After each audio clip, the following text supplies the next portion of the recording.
بسم اللہ الحمدللہ والصلاة والسلام علی رسول اللہ۔ آؤ قرآن پڑھیں آسان طریقے سے تجوید کے ساتھ۔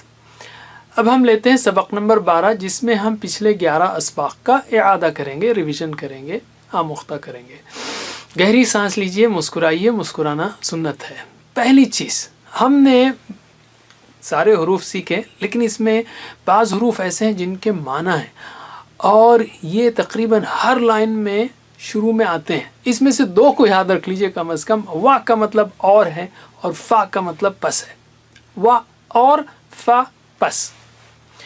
4 بہت موٹے اور اونچے حروف ہیں، صاد، ضاد، طا، ظا، اور ہمارے ایکشن میں ادھر ہے یہ موٹا اور اونچا، یہ صا، ضا، طا، ظا، اور ہر حرف میں موٹی زبان کی شکل موجود ہے، موٹی زبان کی شکل موجود ہے ہر حرف میں، صاد میں، ضاد میں، طا میں، ظا میں۔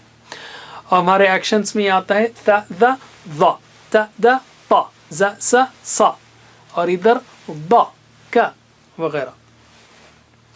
3 اونچے حروف ہیں، وہ ہیں قاف، خا اور غین۔ قاف زبان کی جڑ کو یعنی آخر کے حصے کو تالو سے لگانے پر نکلتا ہے، قا، اور خا اور غین حلق کے اوپر سے، تو گویا یہ جوائنٹ کے پاس ہیں، جوائنٹ کے پاس ہیں، اور تینوں اونچے ہیں۔ نیچے حروف یہاں پر ہے، قاف ادھر ہے، قا، خا، غا، اور ہمارے ایکشنز میں ادھر آتا ہے ضا، کا، قا، ادھر قا ہے، اور پھر آخر میں غا اور خا۔ مخارج میں تفریق کیجئے، دیکھیے حروف کی آواز کے نکلنے کی جگہ کو مخرج کہتے ہیں۔ جیسے میم اور با کہاں سے نکلتا ہے؟ ہونٹ سے نکلتا ہے، تو میم اور با کا مخرج ہونٹ ہے، تا کا مخرج زبان کا کنارہ ہے، حا کا مخرج حلق ہے۔ مخرج کی جمع مخارج ہے، ہونٹ، زبان کا کنارہ، زبان کے بیچ کا حصہ، حلق کے حصے، یہ سب مخارج ہیں، یہ وہ جگہ ہیں جہاں سے حروف نکلتے ہیں۔ تو مخارج اور صفات میں فرق ہے۔ صفات کون سی؟ جیسے یہ پتلا ہے، باریک ہے، یہ موٹا ہے، یہ موٹا اور اونچا ہے، یہ اونچا ہے، اس میں فرق کرنا ہے۔ یہ جوڑیاں ہیں جن کا ہم لحاظ کریں گے۔ جیسے یہ پہلا سیٹ ہے ز، ذ، ظ، تو ذ ادھر ہے اور ظ ادھر ہے، ظ، اور اسی طرح ضاد بھی، ض، ض، تو یہ 4 ہیں، ز، ذ، ظ، ض۔ یہ 3 ث، س، ث یہاں پر ہے، س یہاں پر ہے، اور صاد یہاں پر ہے، صا، صا، اوکے۔ اسی طرح کا، قا، قا اونچا ہے اور خا بھی اونچا ہے، اور دونوں میں فرق ہے۔ جیسے میں نے کہا حیدرآبادی قاف کو خا پڑھتے ہیں جنرلی، اور پنجابی قاف کو کاف پڑھتے ہیں، تینوں الگ ہیں۔ پہلا ہے کا، اور دوسرا ہے قا، اور تیسرا خا۔ کا نیچے ہے، قا اوپر ہے، خا اوپر ہے۔ عین اور حمزہ میں فرق کیجئے، یہ ع ہے اور دوسرا آ، ع، آ۔ اسی طرح ہا اور ہا میں، یہ سب اردو میں ہم ایک ساتھ سب کو ایک طرح پڑھتے ہیں، لیکن یہ سب الگ ہیں۔ جیسے ہا اور ہا کو ایک طرح پڑھتے ہیں، نہیں، الگ ہے۔ یہ ہا ہے اور وہ ہا، ہا، ہا۔ یہ جو جوڑیاں ہیں ذ اور ظا، تا اور طا اور سین اور صاد، یہ اس میں صفات کا خاص طور پہ بہت بڑا فرق ہے۔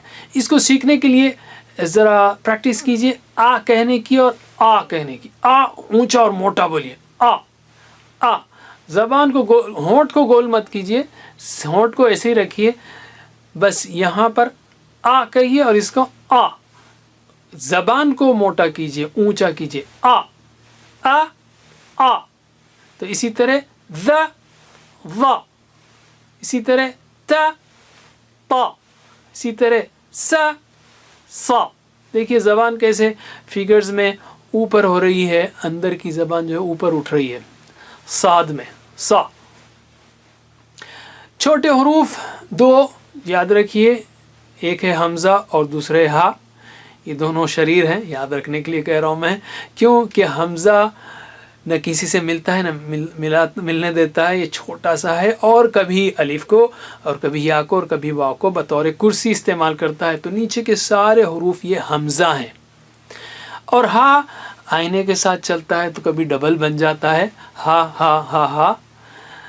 اور ایک بات یاد رکھیے، الف، جو الف ہے، الف پر زبر ہو یا کوئی حرکت ہو تو وہ حمزہ ہے، یعنی الف پر زبر کا مطلب آ ہے، ایسے ہی جیسے حمزہ پر زبر ہے، آ آ، ای ای۔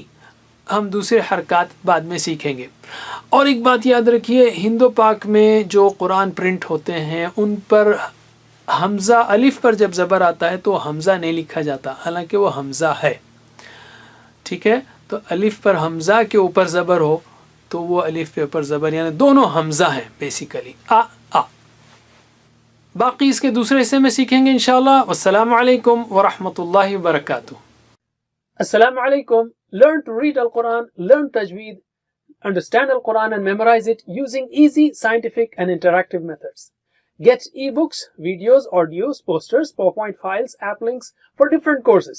We have specialized Montessori materials and games for making the Quran easy for kids and a teacher's resource center too.